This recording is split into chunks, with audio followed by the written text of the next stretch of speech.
Armenia को Pinaka rocket और killer मिसाइलें देने का फैसला क्या लिया? आर्मीनिया का दुश्मन और पाकिस्तान तुर्की का दोस्त अजरबैजान बिलबिला उठा और मोदी सरकार के इस कदम को गैर दोस्ताना बताने लगा।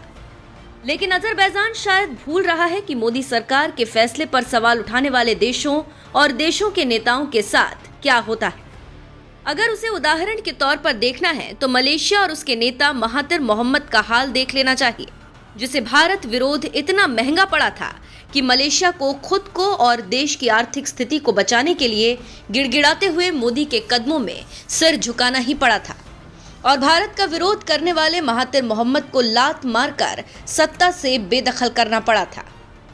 दरअसल मामला यह है कि भारत की मोदी सरकार ने नागोर्नो काराबाख को बचाने के लिए जंग लड़ रहे आर्मेनिया को पिनाका रॉकेट और किलर मिसाइलों समेत 2000 करोड़ के घातक हथियार देने का फैसला लिया है और ये फैसला आर्मेनिया के दुश्मन देश अजरबैजान के राष्ट्रपति इल्हाम अलीयेव को बिल्कुल पसंद नहीं आया और मोदी के इस कदम से वो बौखला उठा है। अजरबैजान के राष्ट्रपति इल्हाम अलीयेव का कहना है कि आर्मेनिया को चाहे जो हथियार दिए जाएं, वे उसे बचा नहीं पाएंगे।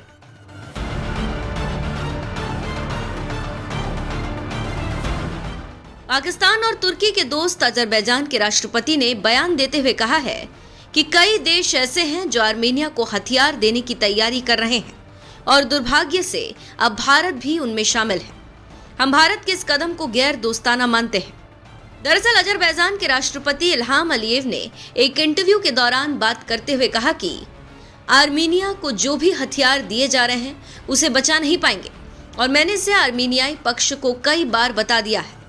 मैंने उनसे कहा है कि अपने पैसे को बर्बाद मत करो, क्योंकि सबसे पहली बात ये मदद नहीं करेगा और दूसरा, इन हथियारों से आर्मीनिया की उन ताकतों के अंदर भ्रम पैदा होगा जो बदला लेना चाहती हैं। ये भ्रम पैदा करेगा कि आप अजरबैजान से बदला ले सकते हैं, लेकिन आप ये नहीं कर सकते।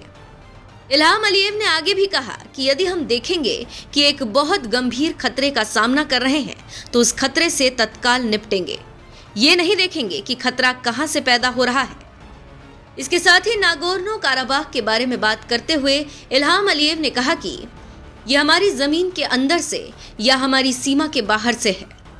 ऐसा करना हमारा वैधानिक अधिकार है। इस तरह के प्रयास किए जा रहे हैं और हम देख रहे हैं और जानते हैं कि कई देश आर्मीनिया को हथियार देने की तैयारी कर रहे हैं। दुर्भाग्य से भारत भी अब उनमें शामिल हो गया है। हम इसे गैर दोस्ताना कदम मानते हैं। इसकी वजह यह है कि ये आक्रामक हथियार है। इनका एकमात्र निशाना अजरबैजान है। हम जरूरी कदम उठा रहे हैं और ये सुनिश्चित करेंगे कि आर्मीनिया कभी हमारे लिए खतरा ना बन पाए। अब आपको बता दें कि भारत और आर्मेनिया के बीच 2000 करोड़ के हथियारों की डील हुई। इसके तहत भारत अपने बेहद घातक Pinaka rocket launcher, anti tank rocket और कई तरह के विस्फोटक सप्लाई करने जा रहा है। भारत पहली बार आर्मेनिया को घातक हथियार देने जा रहा है। इससे पहले भारत ने आर्मेनिया को स्वाति रडार दिया था। इस रडार की मदद से अजरबैजान के तोपों के गोलों का पता लगाया जा सकता है। वहीं भारत ने भी चीन और पाकिस्तान की सीमा पर इस रडार को तैनात कर रखा है। अजरबैजान ने पिछले दिनों आर्मेनिया के कब्जे वाले इलाकों पर धावा बोलकर उसे अपने देश में मिला लिया था, जिसके बाद से मामला बढ़ता जा रहा है और अब भारत भी आर्मेनिया की खुलकर मदद कर रहा है, क्योंकि अजरबैजान तुर्की और पाकिस्तान का चहेता है और उसे हथियार भी यही देश देते हैं। वहीं विवाद का मुख्य कारण नागोर्नो काराबाख की बात करें तो अजरबैजान और आर्मेनिया दोनों ही सोवियत संघ का हिस्सा हुआ करते थे। साल 1991 में सोवियत संघ के टूटने के बाद जो 15 नए देश बने, उनमें अजरबैजान और आर्मेनिया भी थे।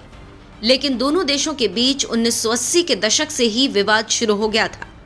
दोनों के बीच नागोर्नो काराबाख इलाके को लेकर विवाद है। नागोर्नो काराबाख पर कब्जे को लेकर दोनों के बीच 4 दशकों से विवाद है। दरअसल सोवियत संघ के टूटने के बाद नागोर्नो काराबाख अजरबैजान के पास चला गया और अजरबैजान मुस्लिम देश है, जबकि आर्मेनिया ईसाई बहुल राष्ट्र है। वहीं नागोर्नो काराबाख की अधिकतर आबादी भी ईसाई ही है। अब इसके बावजूद सोवियत संघ जब टूटा तो इसे अजरबैजान को दे दिया गया। लेकिन आपको बता दें कि वहां के रहने वाले लोगों ने इलाके को आर्मेनिया को सौंपने के लिए वोट किया था और फिर साल 1980 के दशक में पहली बार विवाद तब शुरू हुआ जब नागोर्नो काराबाख की संसद ने आधिकारिक तौर पर आर्मीनिया का हिस्सा बनने के लिए वोट किया। बाद में अजरबैजान ने यहाँ अलगाववादी आंदोलनों को दबाने की कोशिश भी की, उन पर जुल्म ढाए गए। कई बार दोनों देशों के बीच झड़पें हुई, लेकिन विवाद चल ही रहा है। अजरबैजान की आबादी ज्यादातर तुर्की है, इसीलिए तुर्की उसे मदद करता है और तुर्की नाटो का भी सदस्य है। वहीं आर्मेनिया को रूस सपोर्ट करता है। अब ऐसे में जब भारत ने खुले तौर पर आर्मेनिया को सपोर्ट किया तो भारत के दुश्मन देश के चहेते ने धमकी देनी शुरू कर दी।